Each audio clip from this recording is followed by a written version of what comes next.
Glory to God the Father. Amen. So our topic for today is entitled Obey and Conquer. Amen. So by the name itself, we can understand it. And of course, we have to follow. We need to do it. We need to obey so that we can conquer whatever struggles in our life. So in our main text, it is in Deuteronomy chapter 28, verse 1. Can I request everyone to stand up so that we can read this word of God in honor of our Lord Jesus? Okay, let us read all together. Deuteronomy chapter 28, verse 1. And if you obey the voice of the Lord your God, being careful to do all His commandments, the Lord your God will set you high above all the nations of the earth. In Isaiah chapter 30, verse 21, whether you turn to the right or to the left, your ears will hear a voice behind you saying, this is the way, walk in. Amen. Hallelujah. Let us pray. Father God in heaven, we thank you for this wonderful day that you gathered us. We pray, O Lord, that your Holy Spirit guide us, lead us, anoint your servant, anoint your people, O Lord. Let the message be understood by all people who will hear this message and be with us. Let your word be heard in Jesus' name. Amen and amen. Okay po, we can sit and let us concentrate on the word. Praise God. So many people today are moving fast. We know that our life is too much fast now. Many people today are moving fast, making decisions without prayer, speaking without wisdom, and acting without hearing God first. So spiritually, many are running but do not know where they are going. I think everyone, we can relate on what's happening in our life. Everybody is busy, but we need to understand the word of the Lord. We need to consult Him every day. So many people want victory. Everyone wants to conquer problems, struggles, fears, and even life itself. Amen. All of us. But of course, it is not like that we need to conquer only without obeying. So, but God's pattern is clear. Before conquest, yung conquest po ay yung pagsakop sa ating anumang whatever problem we have, whatever plan, whatever purpose, whatever goal we have. So, this is what we want to conquest. But there must be obedience before conquest. So, you cannot walk in victory if you refuse to walk in obedience. So, this is clear. So, there are too many people who want victory without surrender. So, too many who want crowns without crosses. We know that crowns and crosses, this is, of course, there's a reward in the suffering and sacrifices. So, too many who shout, I will conquer, but refuse to obey. Many people are like that also. Only wants some harvest, but don't want to plant or dig the soil. So, hear this clearly, dear brothers and sisters. You will never conquer what you refuse to obey God's instruction. So, victory is not for the stubborn. Victory is for the surrendered. Tandaan po natin, let us, atin pong tandaan to, yung victory is for the surrendered. In this life, we can say that you should not surrender. If you want to win, you should not surrender. Sabi nga, ang nagwawagi ay hindi umaayaw. Ang umaayaw ay hindi nagwawagi. But in our Lord Jesus Christ, we need to surrender first so that we can gain a victory. Amen? So God is calling His people, you and me, the Christian people who He called. You know who you are. God called you. So He is calling all of us to stop, look, listen, then go in all the plans, all the jobs that we are going to do. Before God sends us forward, He first teaches us how to pause and hear His voice. Amen? So if we say obey, if God is telling or anyone is telling you to obey, it means there are instructions in every step that we are going to do. Amen? So commandments that we need to follow. There's a commandments to follow. Safely to accomplish everything correctly. Like for example, the traffic lights, there is red, yellow, and green. So there is so many instruction to obey so that you will pass safely. So in our company, many of you knows our company, industrial company that is strict in safety. So we call this JSP and SOP. JSP is Job Safe Practices and Standard Operating Procedures.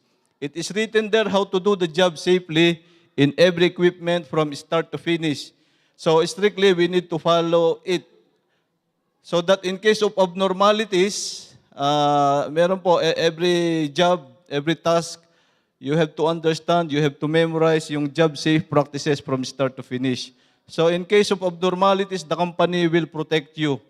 Of course, there's a choice.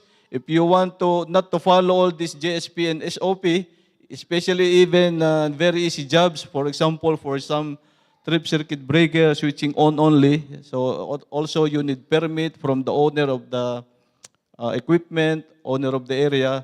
So there is permit to work GSP SOP. But there's an option also. You can bypass it. No need to follow all these things.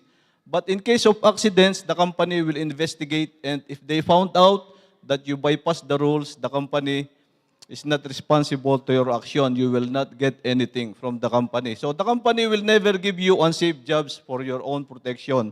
So all in the company from top to bottom are signing safety accountability. Every 6 months or 1 year, it pong safety accountability. They will, it's like your agreement that you understand everything. You have to sign this paper.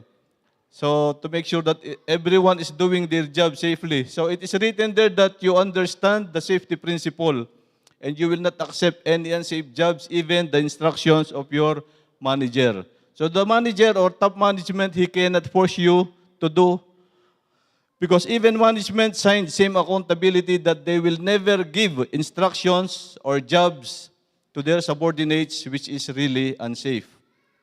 So same exactly what the Lord is doing in our lives. He will never give us instructions or commandments that will compromise or destroy our lives. Sometimes it is easy, most of the time it's hard. And sometimes we don't understand also. So it depends on our choices and obedience to His words. But for sure, once we obey, we will be blessed. Amen? Do you believe on this? Amen. So obeying is very important. So it says here, obedience means doing what is right, even when it is hard, uncomfortable, or unpopular. So obedience positions you for blessing, and disobedience delays destiny. So if you can see on this word, disobedience delays destiny. God is really good because if you disobey Him, He has a power to stop the blessings also. But He's giving us chance that He will delay only our destiny or the blessings which is coming to us because we disobey Him. So the blessings getting delayed, and nobody wants to be delayed. So obedience requires courage. Courage. God told Joshua, be strong and courageous. So bakit po? Why God told Joshua, be strong and courageous? Because obedience is not always easy. Amen po. So it takes courage to forgive. It takes courage to let go of sin. And it takes courage to trust God when things are unclear. So talagang we need courage po to obey. So it is very important to obey not only to our Lord, but to the people in authority. People in authority, especially in the church. So this one, our media team, strictly emphasized to all our preachers, exhorters, teachers, listen po sa mga tumatayo rito, that the font type and size should be followed. The font type should be Arial at least. They have given some font type also, and minimum size is at least 48. So when I read this, my PowerPoint, a few days ago, when I read this, my PowerPoint was already finished with font of 48, but the type of font is not same at what they are telling. So I ask myself, do I need to follow this? Because even, I said, even I will not change it. It is same size of the font, and my font type is very clear also. I told to myself, even I will not adjust it, the message is same only. But I ask also, do I need to change? This is more than 100 slides. If I change it, everything will be adjusted. But of course, yes, I did. I did. I followed what the media team is, he told us. So even you are a pastor, we need to obey because they know better than us the things about media or other ministry. This is the power of obedience. Of course, we need to make sure that it comes from the Lord. So even small things, we need to obey the people in authority. And you know, while changing the font of the font type, in my message, the Lord leads me to add more and better messages. Amen? Which I'm going to share to you later. So, small instructions from the Lord, if you obey, it will change your plan for a better that leads to success and victory. Amen. If you will realize this by obeying the voice of the Lord. So, okay, now let us dive into the details of our topic for today. There are four important steps to obey and conquer. So, we are going to point number 1 now. Stop. Stop. Stop running without God. So, in Psalms chapter 46, verse 10, it says, "Be still and know that I am God." So the meaning of this word, the word is still, which I put underline on it. It is just pause. It is a pause only, not totally stop. So in electrical terms, because I'm electrical maintenance, in electrical terms, so yung stop and switch off is two different things. If you switch off or isolate the machine, it's totally, it will no more power. So it will not move even when you press start button because the button there's a start, there's a stop. So if you will just stop, still there's a power there. Anytime, if everything is ready, you can start again. But if you will switch it off, even you will start, even if you will push the start button, it will not work. So I'm just telling the meaning of this still and yung still, ano muna siya, have a look. Maybe something is unsafe in front of you. So, it means in our everyday activities, we need to be very wise in our decision because the enemy is always watching us. Tandaan po natin, the enemy is always watching us. They are waiting for even a small chance to enter in our Christian life to destroy our plan. That is why we should not depend in our own capabilities. Of course, we can use the discernment and wisdom that God has given to us, but still we need to ask the Lord's guidance always. So we should not run or do anything without God. Amen? Always pray and surrender your plan to God so that He will help us and the enemy cannot do anything if God is with us. Amen? So there are so many things. There are so many things we must stop. But these are the few only. Sin, pride, bitterness, disobedience, wrong relationships, fleshly desires, greediness, complaining. So sometimes people are telling, where you are happy, just stay there. Of course, if it is legal and godly, just continue. And if the joy comes from the Lord, do it. But we know some situation you are happy, but not comes from the Lord. For example, you have a relationship with a married person. You are happy, but this is not correct. You are cheating, you are lying in company, you are gaining more, but you are happy, but this is not comes from the Lord. So, sin, there's a lot of things, there's so many types in sin. We cannot tell all these sins. And of course, yung bitterness or anger, surrendering to the Lord. We should not sabi ni Sis L.A. kanina, bitterness, anger, unforgiveness. Instead of 1 month, make it 1 day only, or half day, 1 hour, 1 minute. So, fleshly desires, yung last, greediness, no satisfaction. We know that God is, He will bless us, siksikliglig at umaapaw, but of course, uh, just receive the Lord, receive from the Lord the blessings which is umaapaw, hindi po yung bumabaha. Because if you are already flooded, you cannot, still you want to continue to get more and more and more. If it is already flooded, you cannot come to church anymore. So just think about it, observe up to what limit God wants you to give. Because even we are telling that God will give you more and more and more. If we cannot handle it, it is not really not a blessing. So we need always, while receiving the blessings, we need always to continue serving God. Amen?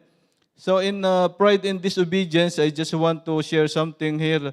Around more than 10 years ago in our company, there's a local, I have friend local.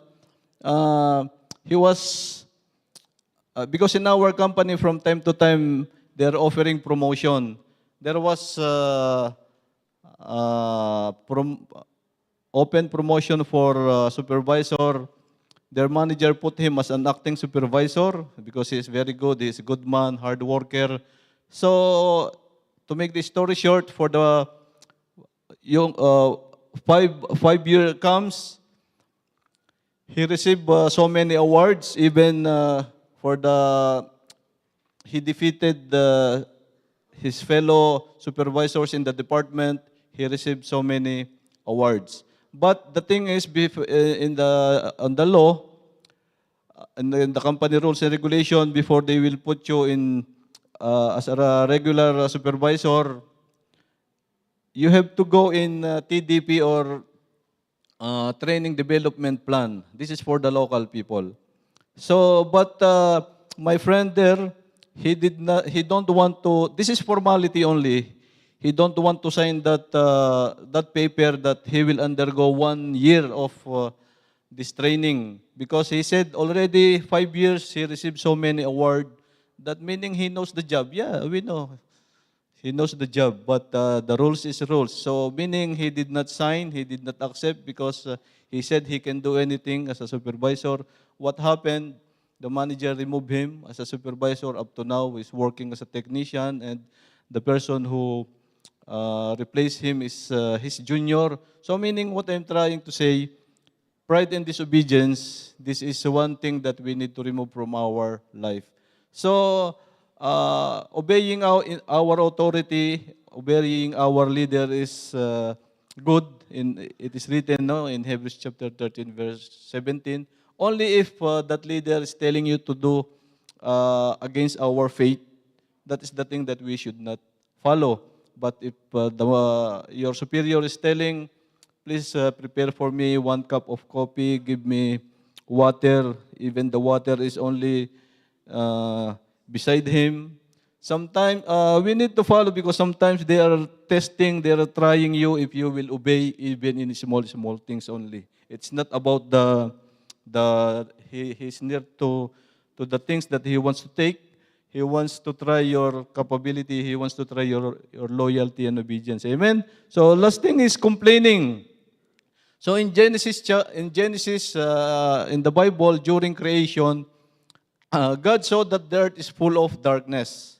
We know it in Genesis chapter 1, verse 2. God saw that the earth is full of darkness. He did not complain. If we can read again, he did not complain. Instead, he made a solution. He said, let there be light, and there was light. Amen. So, my point there, if we see that something is wrong, don't complain immediately. Think what you have to do. Once you come here in Adhari, you will go, why there's no coffee? So, napapano kay Tita Gina, sabi last week So, what I mean, we should not complain. So you don't grow, but don't blame also. You don't grow by blaming. So you grow by taking responsibility. You don't grow by complaining, as I said. You grow by making a solution. So yun po ang sinasabi natin. Complaining, it is not a solution. So you need to always think about the solution. You will grow spiritually and personally. Okay? So these are the things that definitely we need to stop. We saw it. Our negative behavior and character as well as our polluted mind. So many things that we need to change. But aside from this, we need to also to stop even some of our good intention but not God's will. Sometimes we have good intentions, no, but not God's will. Like pleasing people, forcing ourselves to change or to save our friends. Meaning we share the word of God to them. You want to force yourself. You want him to come also to you in serving this one. You want him to change. So this one, by doing this, you will be drained. You will be drained. You will get tired. So why? Because you and me are not a savior. Only Jesus is. We are a messenger only. We are a messenger of the word. Just share the word, let the Holy Spirit change their heart. So I just want to remind everyone that pleasing people or you will drain on that one. But of course, you need to do your best para so that they can come with us also here in worshiping God. So some Christians doing their best to change other brethren's spiritual life. Because other Christian leaders are telling God is love, which is God is love naman, and you need to love everyone whatever it takes. So this, as I can say, this love is wrong in definition. Yes, of course, love is God, but by loving people, God doesn't want us to be abused. They don't want their brother or sister to get mad at them. That is why still they are loving them even they are hurting them. So, this is not love. This is fear of rejection. You are fear that they will leave you. This is fear of rejection. So in my personal growth, God is teaching me a hard truth and proper way to please Him only. Sabi niya, God said, do your best, trust Him, serve God faithfully, love and help people, but know your boundary. I'm always willing to help people, but if they are not believing and listening to me, this is my own experience only. So I need to stop and let God work on it. So leave that person and go to another person who are waiting for me also. Don't waste time and energy for that kind of people. Of course, I need to check first my heart if it is really what I am telling, what I am doing is from God. So that's the last resort before I decide. So like in the parable of the lost sheep, we need to understand many different interpretation in this parable. So normally, what we understand is there is one sheep lost in the group of 100, right? So the shepherd find him and return back to other 99. And they become 100 again and live happily ever after. So that's good story. Only if the lost sheep was innocent and really lost on the way, he was searching for the other 99. Searching for his group to live, serve, and obey their shepherd. But how if the lost sheep was intentionally escaped? Intentionally escaped from the group and disobey their shepherd or have a disagreement with other sheep because he was thinking that he is better than anyone. At this point, the shepherd will try to get him back, but if he refuses to return back, for so many tries, let him go and give him time to think what he is doing. So still pray for him to realize that living alone in the wilderness is not good like the prodigal son.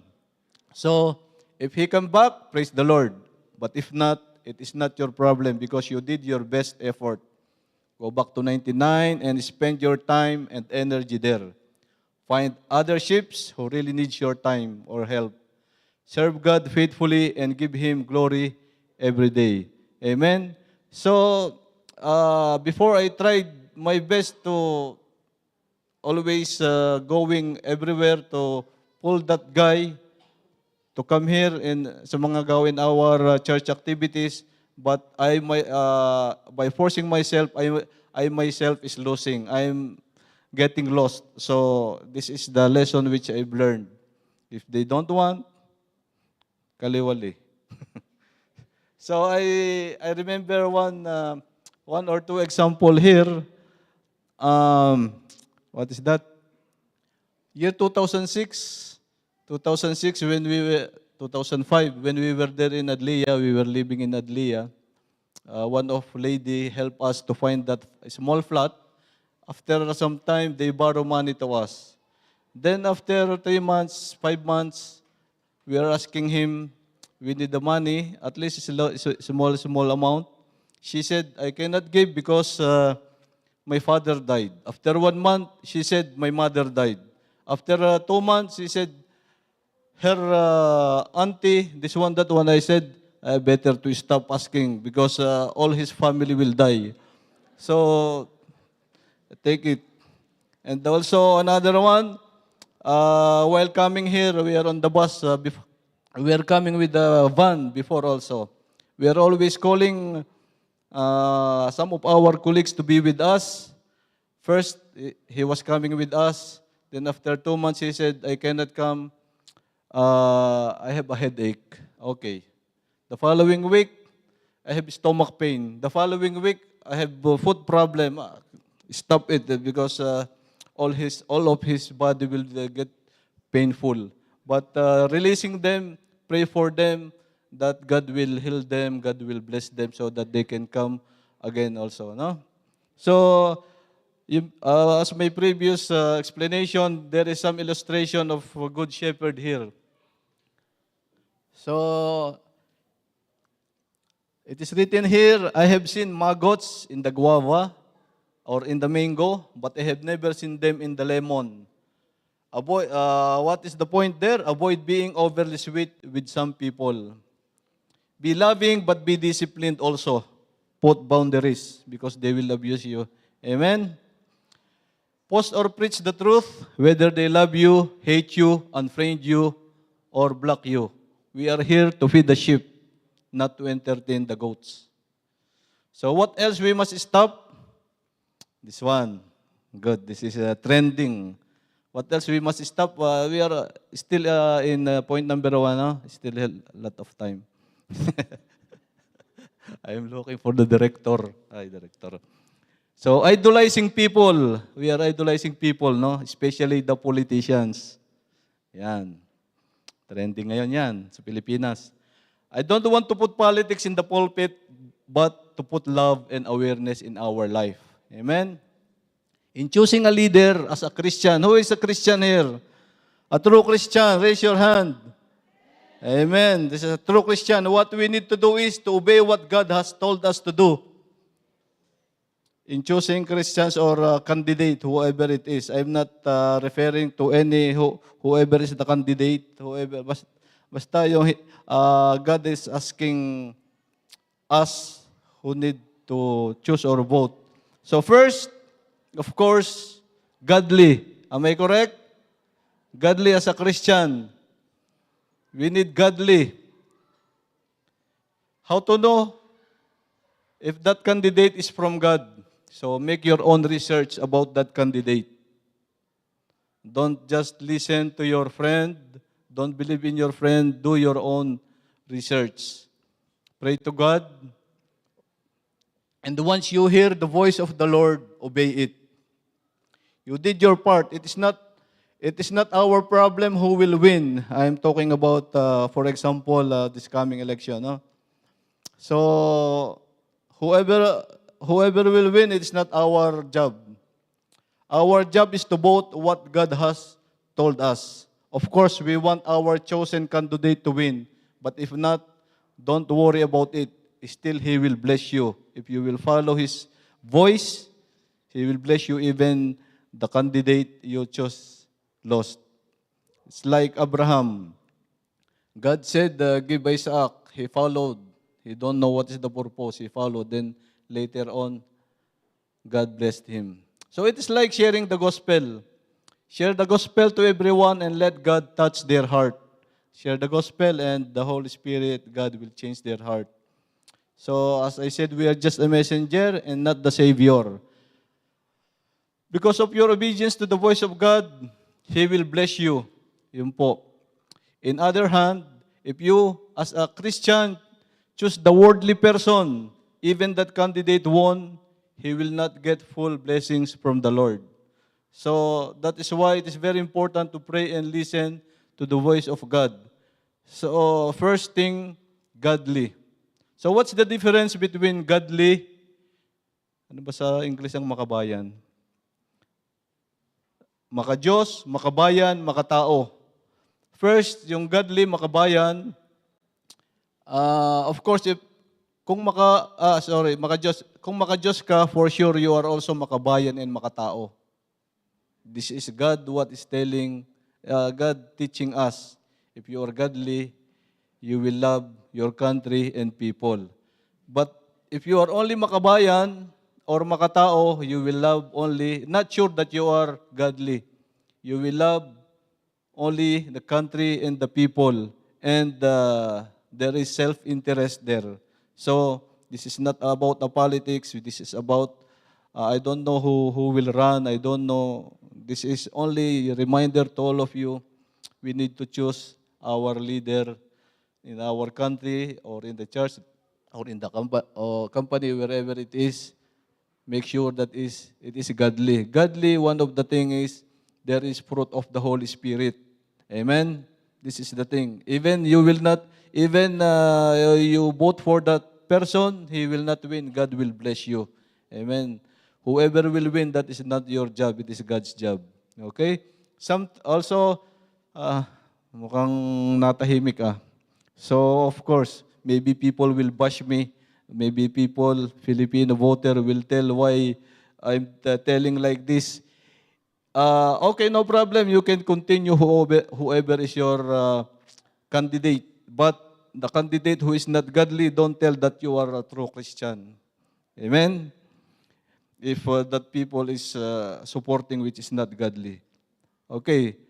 Also, sometimes God allows delays in giving blessings to you because still you are not prepared for this. You need more training and become more mature to receive such blessings, whether it is finances, power, positions, etc. So God knows that if you are not ready for it, you will just wasted it and destroy your own reputation and your own life.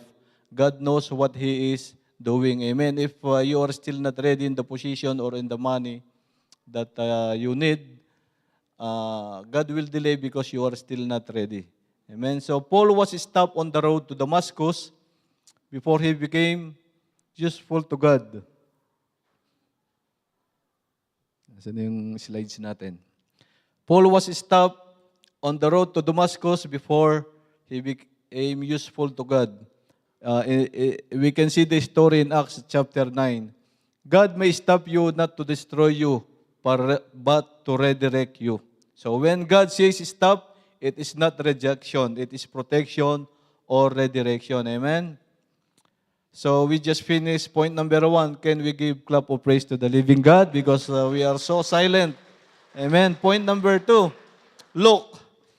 Look, first is stop. Look. Now, look. Look unto Jesus in Hebrews chapter 12 verse 2. Looking unto Jesus, the author and finisher of our faith.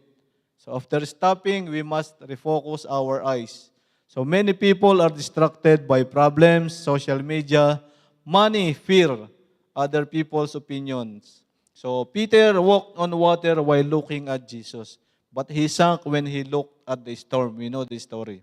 So ask ourselves, am I focused on Jesus or on my problems?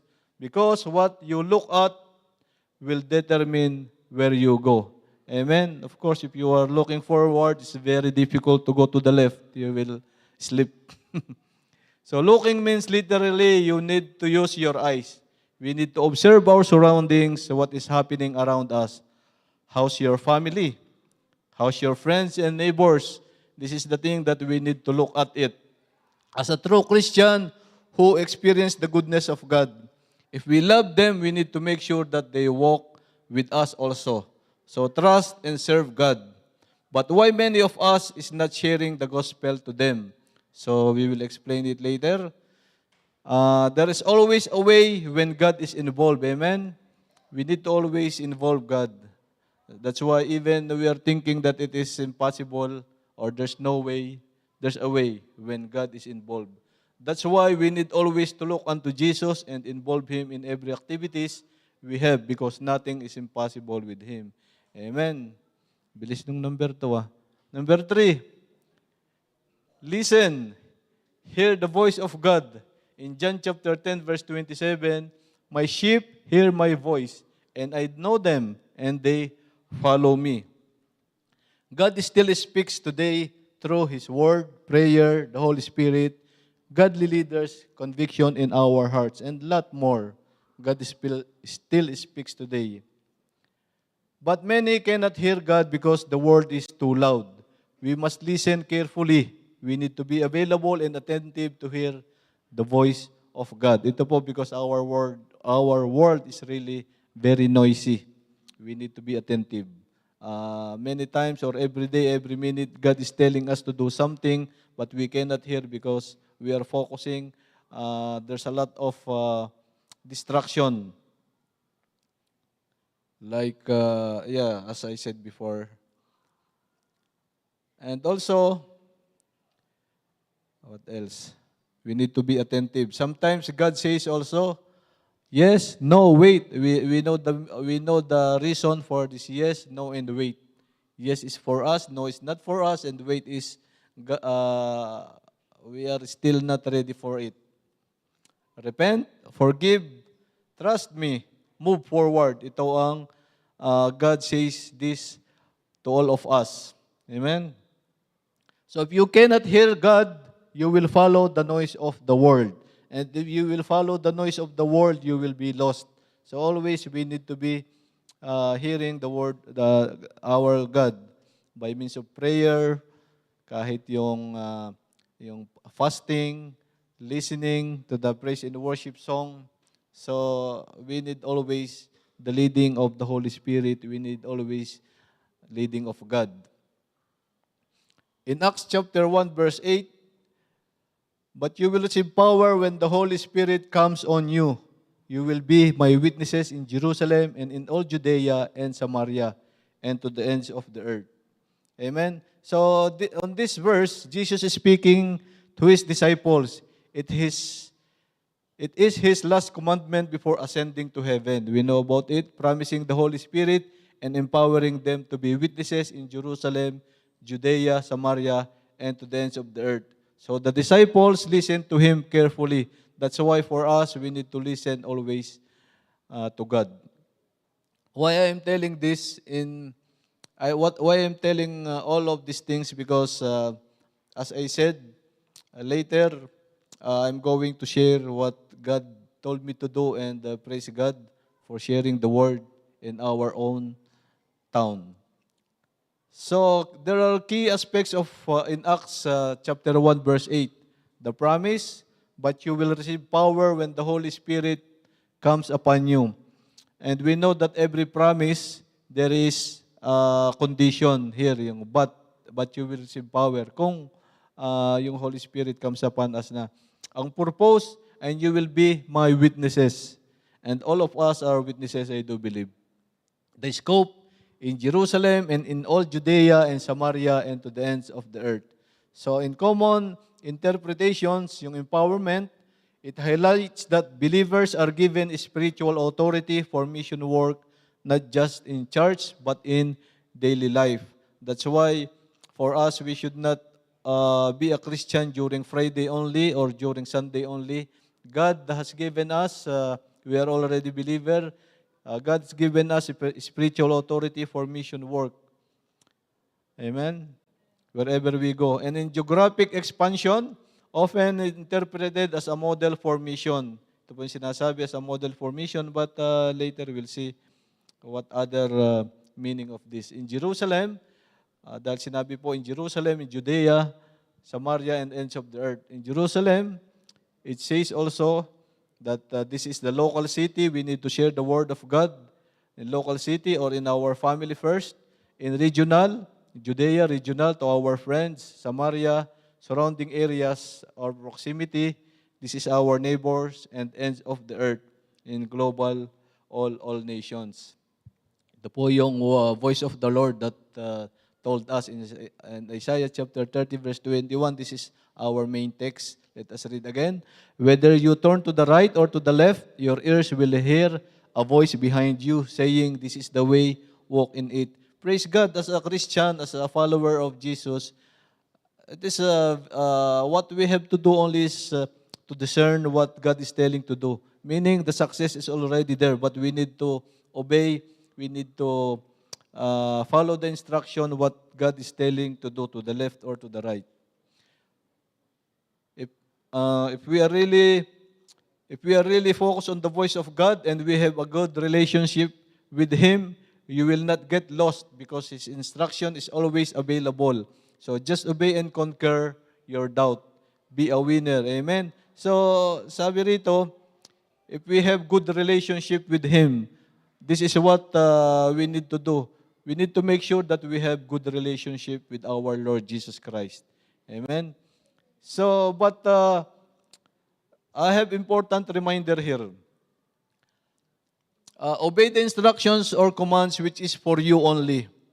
Because sometimes we are copying what other people is doing. We need to obey the instruction which is for you only, not what you heard from others. Because sometimes we are putting our ears to other people's life, and we are thinking that what God wants them to do to that person, we need to do also. So we should not copy others. It won't work in your life. Remember, you have your own task and anointing. You have your own task and anointing. Your anointing to you will not flow to other people and vice versa. That's why we need to listen to the word of the Lord. Word of the Lord. So, but at the same time, don't ignore the commandments of God, which you know that it is for you only. And sometimes also, God is giving you commandment, but you are ignoring. You want to copy, you want to do what other people is doing. So you don't want to follow because it feels uncomfortable. You want to escape, and that is your big mistake. By doing this, you definitely delayed or blocked the anointing and the blessings which is already flowing towards you. That's why you need to discern all the things that you are hearing around you. Do not be deceived. Follow what God is telling you to do, not other people's what they are doing. Okay, we are already in number 4. Go. Move by faith and obedience. Ito po sa Matthew chapter 28 verse 19 and 20. This is very familiar to us, especially to our missionaries. Therefore, go and make disciples of all nations, baptizing them in the name of the Father and of the Son and of the Holy Spirit, and teaching them to obey everything I have commanded you, and surely I am with you always to the very end of the age. So as a follower of Christ, this is the command that we must obey, to go and preach the gospel. So I'm really inspired and so blessed to see our missionaries. There's a lot of missionaries po dito sa ating Gia Church. They are sacrificing their time and resources going to the mission. And for sure, before they go already, most probably they already shared the gospel to their family, to their neighbors, and also to their friends. So really, I'm so blessed and inspired to our missionaries here. So can we give them a big clap of praise sa ating mga missionaries? Thank you, our missionaries, that God is really happy for you, and you are really obeying the Lord to share the gospel. I know the sacrifices you are doing, going to remote places that you don't know, talking to people that you don't know also. Praise you all. So tayo po, sama-sama tayo sa pag-share ng gospel all over the world. Local man o international. Kung saan ka tinawag ni Lord. Ikaw kapatid, brothers and sisters, join to the missionaries, local or abroad. Please join us So, don't control yourself. Huwag mo na pigilan ng sarili mo, kaya sakay na. Ito kasi, Tagalog kasi sinulat ko, may bumulong sa akin, kailangan English eh. Amen. So, after God speaks, we must obey. Amen. Faith is not only hearing, faith is moving. So, Abraham left his homeland without knowing where he was going because he trusted God. Amen. So, it says here, go, preach the gospel, serve faithfully, restore your family, follow your calling, win souls, and walk in holiness. Because miracles happen when obedience begins. Because sometimes you will feel it's very hard to do. It looks impossible, but there's a miracle. Miracles happen when obedience begins. This is just to share to everyone my local mission in the Philippines this year or last month, where the conviction of the Lord to me very loud. It was little bit hard and lot of challenges, but as I started to obey, I feel the leading of the Lord in me. Amen. First, yung first picture natin, I need to share the gospel to good people. They are good people, but less or lack of knowledge about the power of God. So in Hosea chapter 4, verse 6, it says, my people are destroyed for lack of knowledge. On the photo, ayan po, I have a project there. God gave me some project. And they are construction worker. So I told them, stop for one day. We will go to rest, relax, have swimming, take the opportunity to share the word of God and let them, and they listen and accept Jesus as their Lord and Savior. So I call this workers' convention. They are workers. So I do believe what they are doing here is for Gia. Amen? So on the second photo, the first photo, it was last April 19. The second photo, some of you know because I'm your friend in Facebook already. I put this in my Facebook. So, on the second photo, I met two siblings in Dinner Mountain where we visited. Their age is 6 and 7. They are very kind, polite, and talented. So, I can see the proof of medals hanging in the wall of their tiny house. I asked them one question. I said, where you are attending church? They said they are not going to church. Maybe because they are far. Then another question, do you know Jesus Christ? I asked them. They said no. So it really breaks my heart. I explained to them who is Jesus, and then when I'm praying for them, I cannot control my tears. Really in front of them, I'm praying for them. I was crying.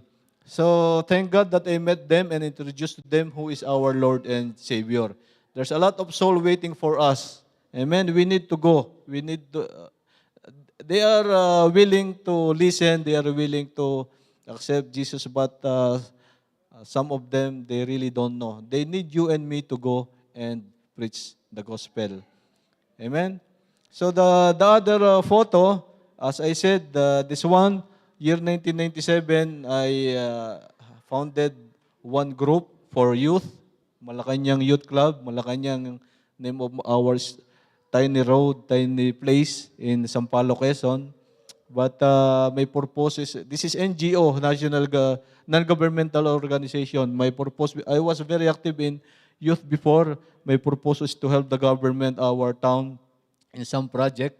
But the other purpose is unknown. Until last April 26, we celebrated 30 years. Nag-30 years na siya.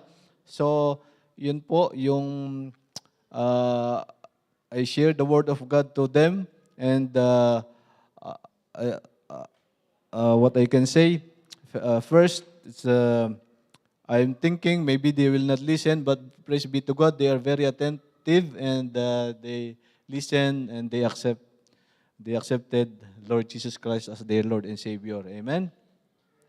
So, the other photo, ito po yung photo na yon. I need to be very careful. No, they are all my friends and neighbors. They are all good person. Yan po. Honestly, the anniversary celebration is so very, very happy from morning till midnight. but of course, with drinking and dancing.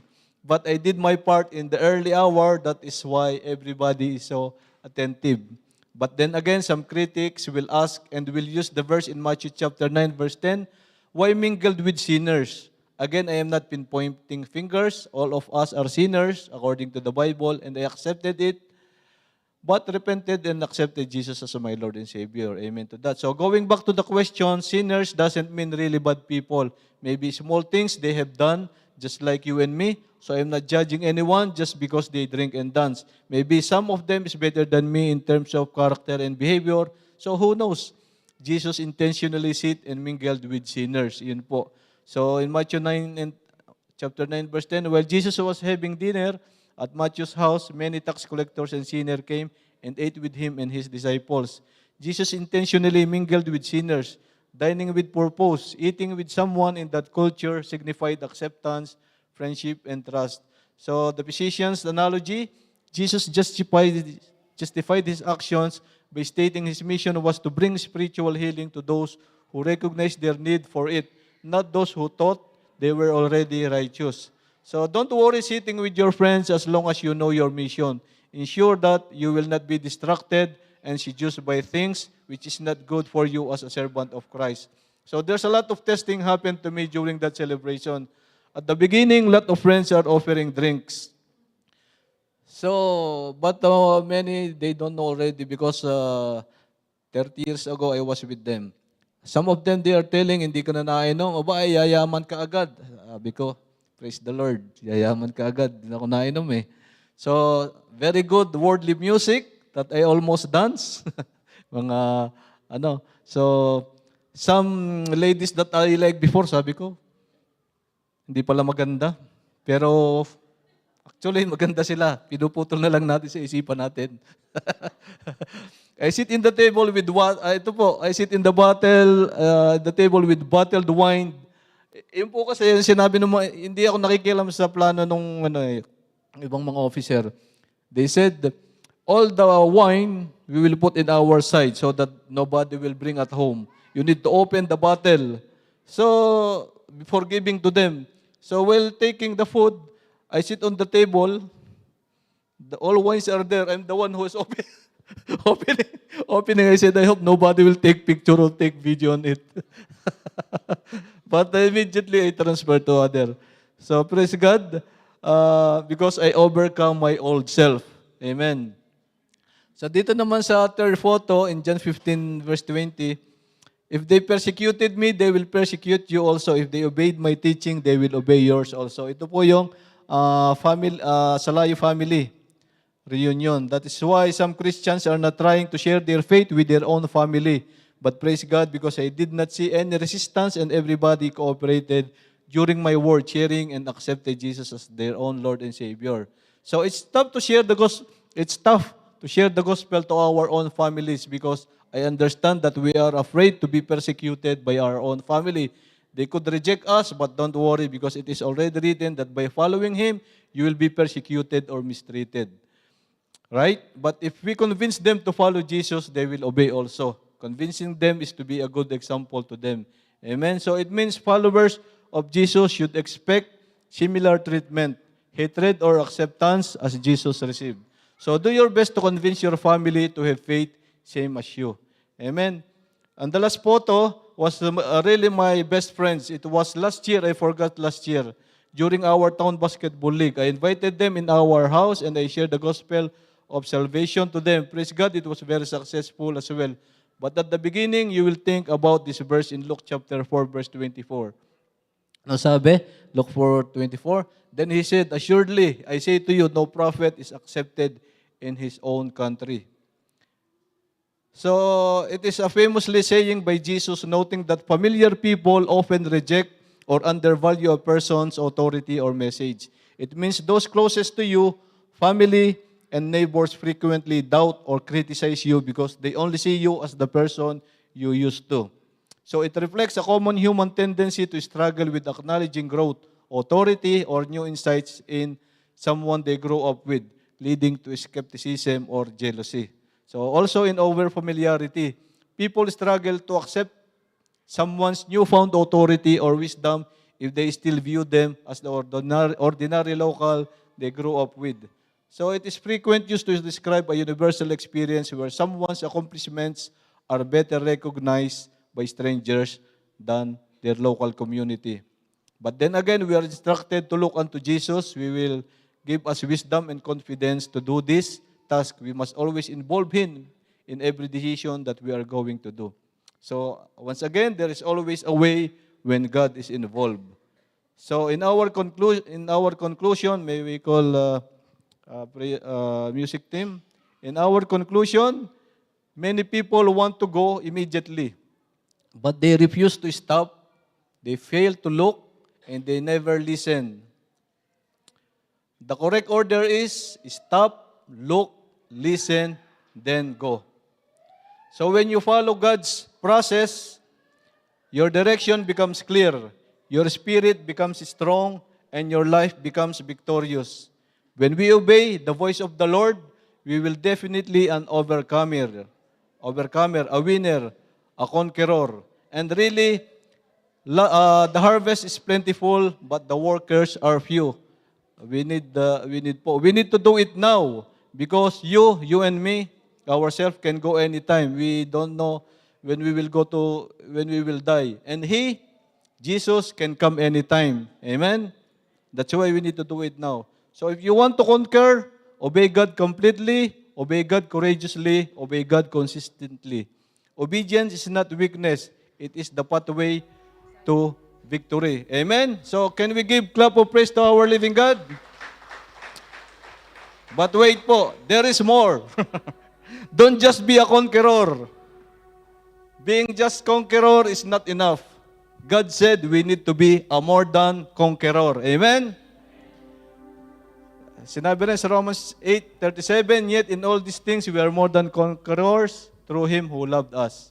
The meaning of more than conquerors, the phrase means not just surviving, not just winning, but overwhelmingly victorious. A conqueror wins a battle more than a conqueror gains victory and purpose from the battle. Reality check, survivors escape, conquerors overcome, but more than conquerors dominate. Amen? And glory to God. Praise be to God.